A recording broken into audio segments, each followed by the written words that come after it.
Over 160,000 barrels of oil per day, a massive market, was cut by China starting in mid-2025. While the U.S. administration remains preoccupied with trade wars and tariffs, China swiftly shifted gears, signing long-term oil contracts with other partners, causing the U.S. to lose its key role in the global energy industry. For decades, the U.S. has been an important oil supplier to China, and the two countries have maintained a close energy relationship. China is the world's largest importer of crude oil, while the U.S. is also one of the top oil exporters. However, since Donald Trump took office in 2017, he has implemented strong tariff policies aimed at reducing the trade deficit and protecting domestic industries.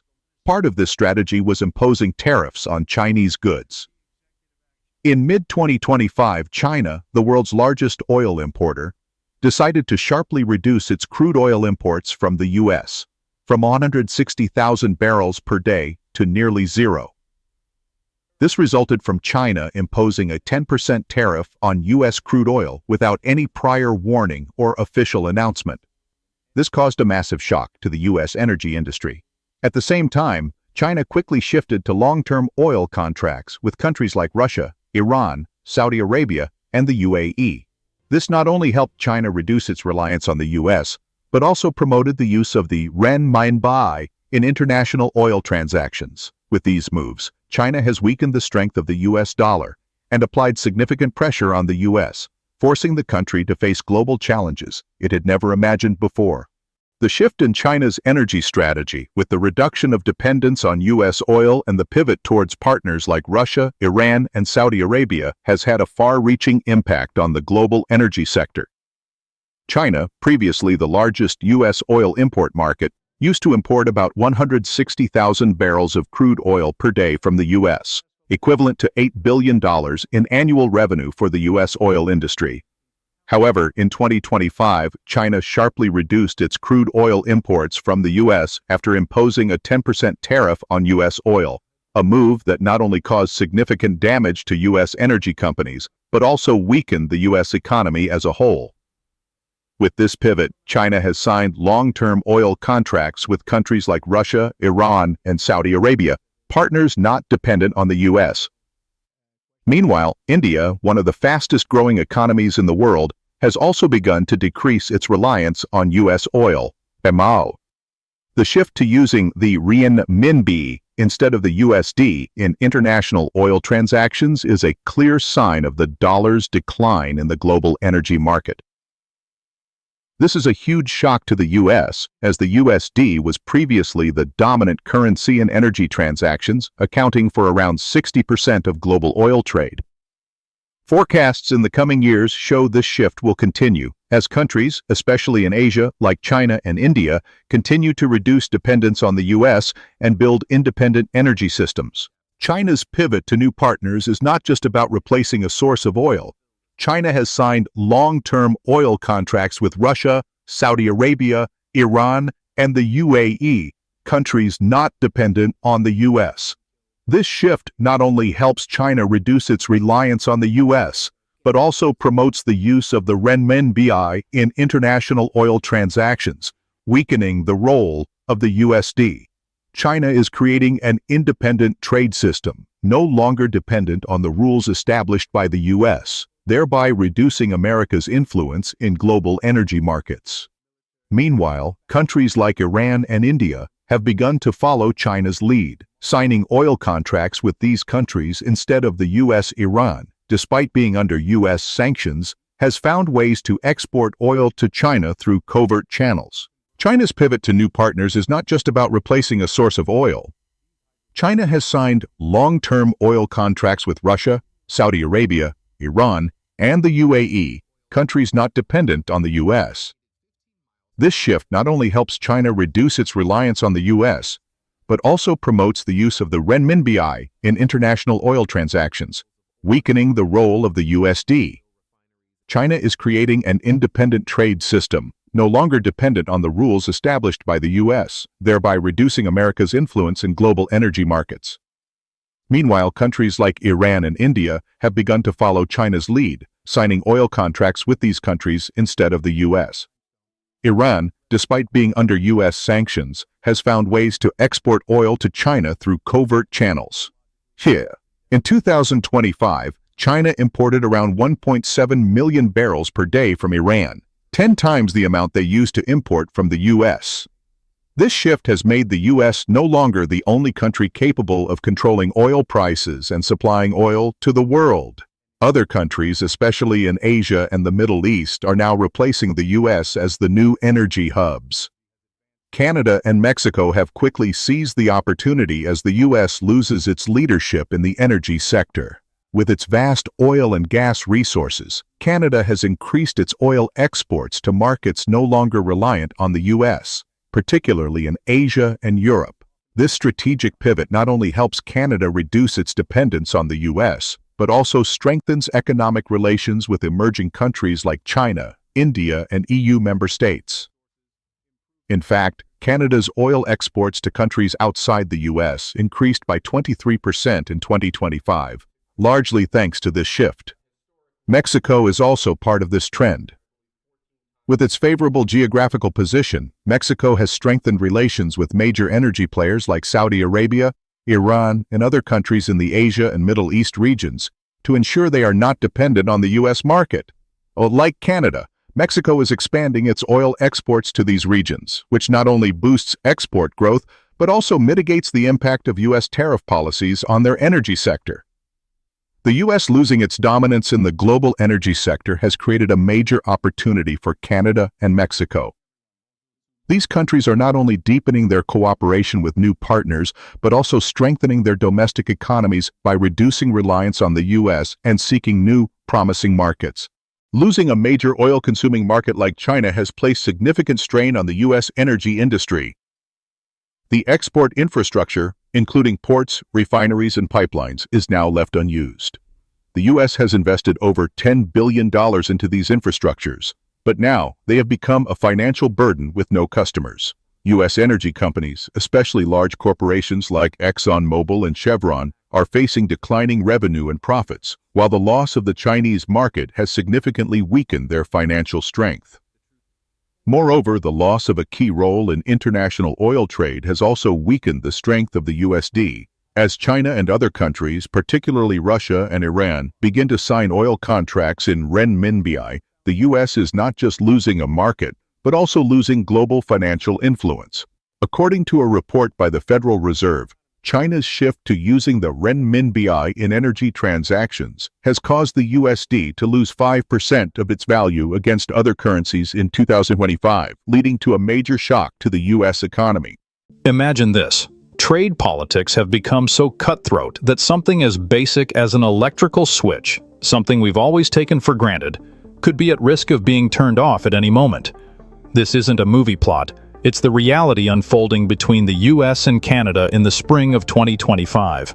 On March 4, 2025, President Donald Trump officially imposed a 25% tariff on nearly all imports from Canada except energy. However, energy products like oil and minerals weren't entirely exempt, with Washington adding an additional 10% special tariff on these items. In response, just days later, on March 10 and 11, 2025, Ontario Premier Doug Ford announced a 25% surcharge, about 7 per megawatt hour, on all electricity exports to the U.S., specifically targeting the northern states of Michigan, Minnesota, and New York. This move was clearly a retaliation against Washington's tough trade policy. Ontario's government estimated that the tariff would generate around $208,000 to $277,000 in revenue per day, while directly affecting about 1.5 million households and businesses in the U.S. dependent on imported Canadian electricity. In states like New York, Michigan, and Minnesota, residents quickly felt the impact of Ontario's electricity tariff through sharply rising monthly bills. Each household had to pay an additional $100 per month for electricity, leading to cumulative losses of up to $400,000 per day across the region. In the industrial sector, steel plants faced difficulties as operating costs soared, risking production disruptions. However, no major shutdowns have been reported so far, partly due to timely supplies from domestic natural gas sources. Meanwhile, electricity-intensive businesses like data centers, semiconductor plants, and cold storage facilities requiring stable 24/7 power had to switch to expensive diesel generators. While a temporary solution, this came with significant delays in the supply chain, particularly in industries requiring tight temperature control and energy stability. Doug Ford didn't stop at imposing the electricity tariff. In a stern statement, he warned that Ontario could halt electricity exports to the U.S. entirely if Washington continued to escalate trade tensions. By the end of March, Ontario temporarily delayed the tariff's enforcement to allow for further negotiations. But Ford's message was crystal clear. "I can take away your lifeblood if you don't restrain yourselves." This warning wasn't just a political threat, but a stark reminder that the seemingly invisible power of energy was becoming a strategic leverage in a brutal economic standoff. According to the Center for Strategic and International Studies, CSIS, the electricity the U.S. imports from Canada accounts for about 0.3% of the national electricity demand. However, in states with high imports like New York or the New England region, this percentage can rise to 5 to 10% during peak winter periods. At one point, New England recorded Canadian electricity imports accounting for 18% of the total load over 10 consecutive days, even peaking at 21% in an intraday record. Still, on average, the U.S. electricity import rate is relatively low. Therefore, the U.S. power grid can manage by shifting to alternative sources like natural gas or oil, albeit more expensive ones. This would significantly increase costs, but not immediately paralyze the system. The U.S. power grid is currently organized into three main separate regions: the Eastern Interconnection, the Western Interconnection, and the independent Texas ERCOT system. These grids are not fully synchronized, making cross-support during emergencies incredibly complicated and costly. A 2023 report from the U.S. Government Accountability Office, GAO, raised a serious warning. Around 70% of major transmission lines and transformers across the U.S. have been in operation for more than 25 years, with some devices operating for 40-60 years, designed with Cold War-era technology. These are now under pressure from modern challenges like cyber attacks, extreme weather, and geopolitical volatility. If a key substation loses power, the domino effect, a chain reaction causing the collapse of a regional grid, is a real threat, potentially resulting in widespread outages with severe economic consequences. In states like New York, Michigan, and Minnesota, residents quickly felt the impact of Ontario's electricity tariff through sharply rising monthly bills. Each household had to pay an additional $100 per month for electricity, leading to cumulative losses of up to $400,000 per day across the region. In the industrial sector, steel plants faced difficulties as operating costs soared, risking production disruptions. However, no major shutdowns have been reported so far, partly due to timely supplies from domestic natural gas sources. Meanwhile, electricity-intensive businesses like data centers, semiconductor plants, and cold storage facilities requiring stable 24/7 power had to switch to expensive diesel generators. While a temporary solution, this came with significant delays in the supply chain, particularly in industries requiring tight temperature control and energy stability. After Mark Carney took office as Canada's Prime Minister in March 2025, the new government quickly established a strategic direction, sharply reduce economic dependence on the U.S., and boost the role of clean energy exports to major markets in Europe and Asia. Under federal coordination, provinces with significant hydroelectric potential, like Quebec and British Columbia, began aggressively pursuing clean energy contracts with strategic partners like Vietnam, Indonesia, and South Korea.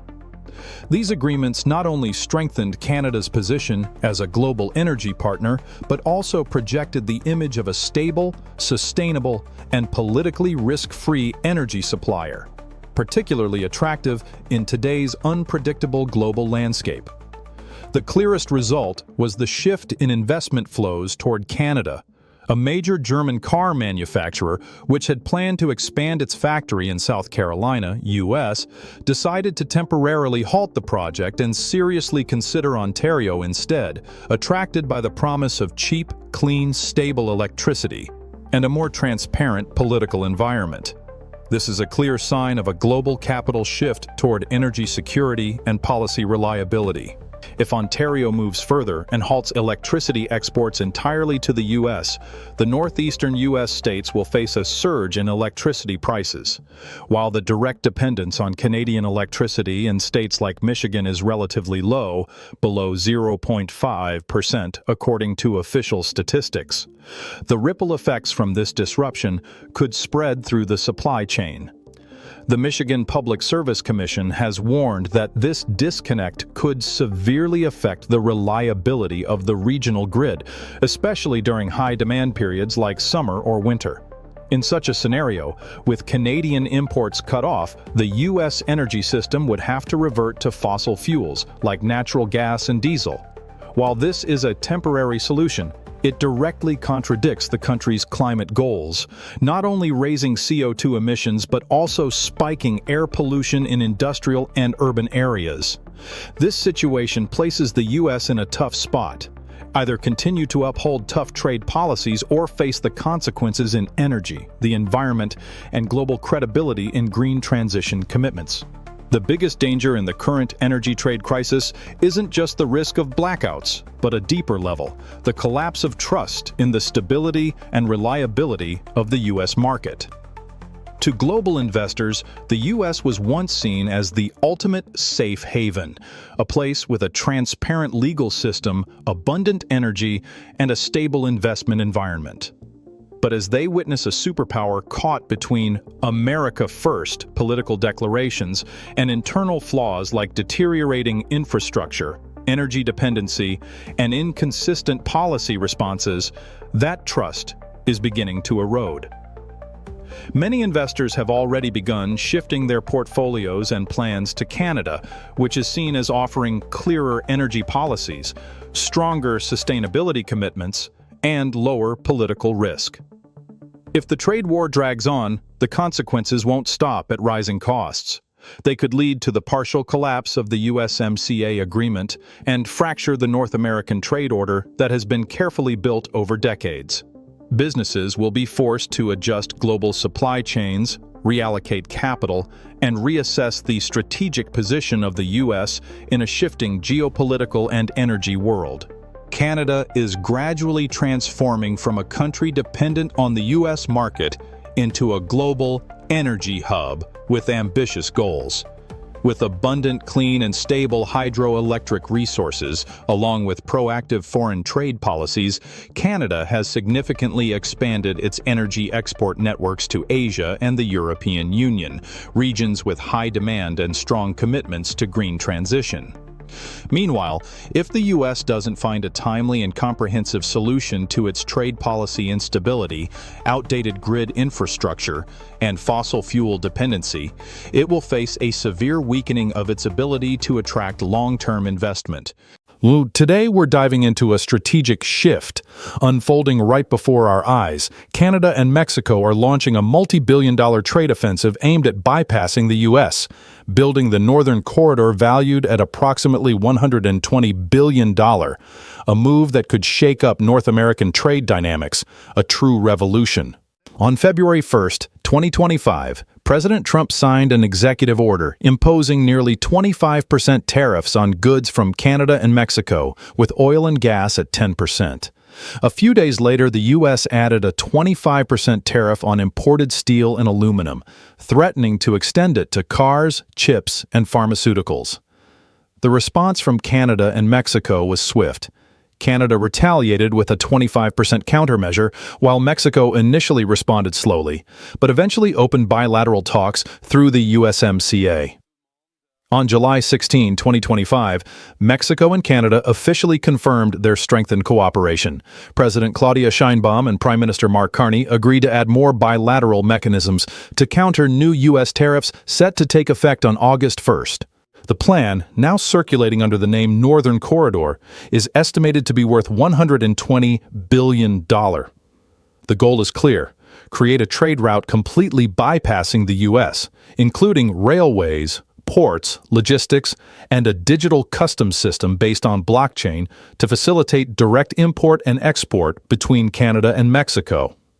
The basic design, connecting Prince Rupert, Canada, to the ports of Manzanillo or Veracruz, Mexico, spanning approximately 10,000 kilometers, with multiple transport methods, rail, virtual customs borders, dry ports, and completely excluding U.S. CBP gates. According to an analysis published on the Lodestar, if the Northern Corridor project is fully implemented and operational within the next 5 years, the U.S. could face severe economic losses of up to $245 billion. Specifically, this includes around $69 billion in lost direct tax revenue, $17 billion in lost indirect economic benefits, and $39 billion in job losses, especially in manufacturing and logistics industries reliant on cross-border supply chains. In this overall picture, the U.S. Midwest region will be hit hardest, with its GDP projected to drop by about 2.8% due to supply chain disruptions and domestic suppliers withdrawing from the existing trade network. Before the corridor is operational, Washington still collects stable revenue, estimated at $2.5 to $4 billion annually through U.S. Customs and Border Protection (CBP) fees, including processing and merchandise taxes. However, once the Northern Corridor goes live, the flow of goods will bypass the CBP system entirely, meaning these revenue sources will vanish from the U.S. federal budget. The impact of U.S. tariff policies is creating a clear wave of shifts in the North American supply chain, particularly in the automotive and manufacturing industries. According to recent surveys, 41% of U.S. automotive parts suppliers said they are seriously considering relocating part or all of their production to Canada or Mexico if current tariffs continue into late 2025.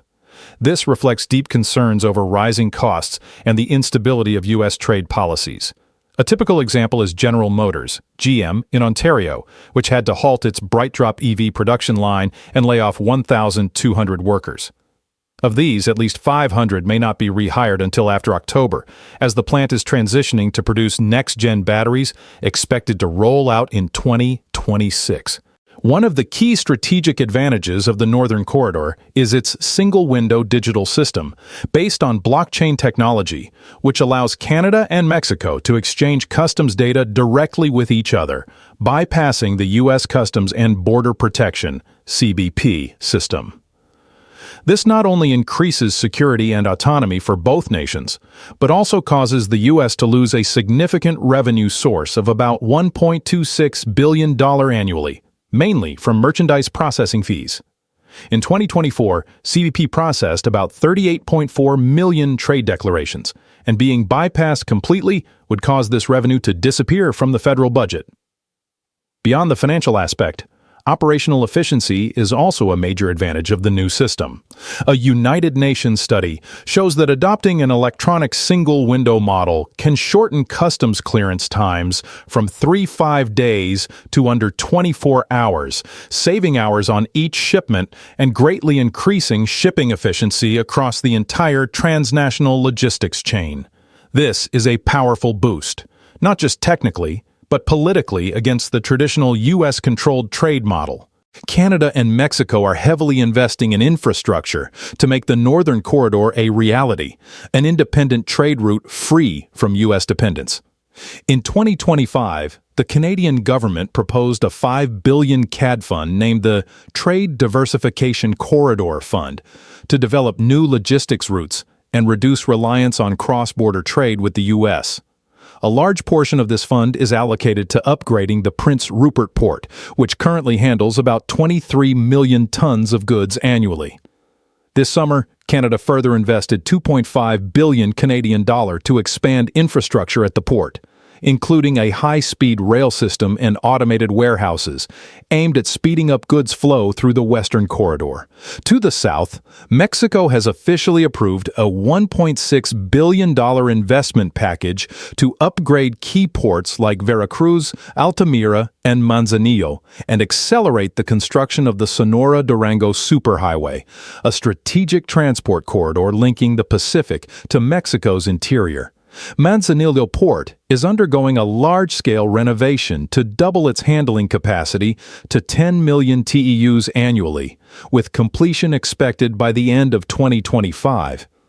With these investments, both Canada and Mexico are synchronizing their logistics infrastructure on an unprecedented scale, laying a solid foundation for a new trade axis that doesn't rely on U.S. territory, both geographically and administratively. According to reports from Reuters and the Lodestar, if the Northern Corridor is fully operational as expected, about 10% of the total trade value between the U.S. and Canada and Mexico could shift to this new system. Specifically, in 2024, total trade between the U.S. and Canada was valued at $762 billion, and with Mexico at $839.9 billion. So 10% of these two trade flows would amount to around $160 billion annually, an enormous figure if it were to be pulled out of the U.S. logistics and customs control system. This will have a clear financial impact. The reduction or complete elimination of customs declarations at U.S. CBP gates will cause the revenues from import duties, processing fees, and other trade charges to essentially vanish from the federal budget. Notably, in fiscal year 2023, U.S. Customs and Border Protection (CBP) collected about $92.3 billion from these taxes and fees, second only to the IRS, in federal revenue contributions. When the Northern Corridor trade route is fully operational, expected in 2028, but with some segments potentially running trials earlier, the U.S. will no longer control customs for most of the goods moving between Canada and Mexico. This means businesses still relying on the traditional route through the U.S. will face higher costs, losing tariff advantages and incurring additional delays and administrative costs. This will put significant pressure, especially on production centers deep within the U.S., like steel mills in the Midwest, battery factories in Monterrey, Mexico, and auto suppliers in Michigan. These areas are gradually turning into off-border dependencies, as their raw materials and supply chains are increasingly drawn out of the U.S.-controlled trade system. Even before the corridor is officially operational, its impact is already evident through market disruptions. General Motors, GM, had to temporarily halt its BrightDrop EV production line, a significant setback in the company's green production strategy. Meanwhile, logistics companies saw a 30% drop in cargo throughput at the Los Angeles and Long Beach ports in the most recent month alone.